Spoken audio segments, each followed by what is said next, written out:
Fa efa miresaka ainao manjery izay ihany isika taorian'ny fampitam-baovao am-bava nandritry ny filan-kevitry ny gouvernemanta ny 5 septambra lasa teo dia iroso amin'ny fijerena ireo radio tsy manara-dalàna ny Artec sy ny ministeran'ny Postra ary hoentitra izy ireo amin'ny sazy izay ho ampiarina amin'ireo radio tsy manara-dalàna ireo. Firary Jaona no hitatitra ny andindininy. Ny didim-panjakana alaharana 7 tsipika 20 tamin'ny 4 marsa 7 no mametraka ny fitantanana sy fampiasana ny onjam-peo ho an'ny radio eto Madagasikara.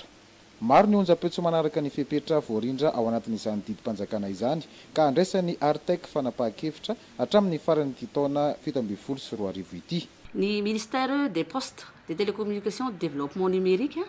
sy ny Artec, autorité de régulation des technologies de communication moa zany dia mampilaza etona ny mpampiasa ny fréquence amin'ny radiodiffusion sonore na radio FM moa zany fa anoy indray ny asa contrôle sy ny assainissement manerana ny faritra maro eto Madagasikara ny amin'ny fijerena sy ny fisavana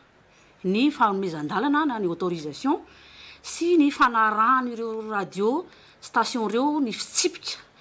araky ny lalàna misy ny fitsipika teknika mba isoroana ny fisin'ny fanitsahana na ho mety ho fanakortanana mihitsy ny fréquence eo amin'ny service hafa. Marihana moa zany fa io asa contrôle sy assainissement zay ataon'ny régulateur io dia efa fatao isan'andro fa amin'ity indray mitoraka ity dia ho mafy ny fisavana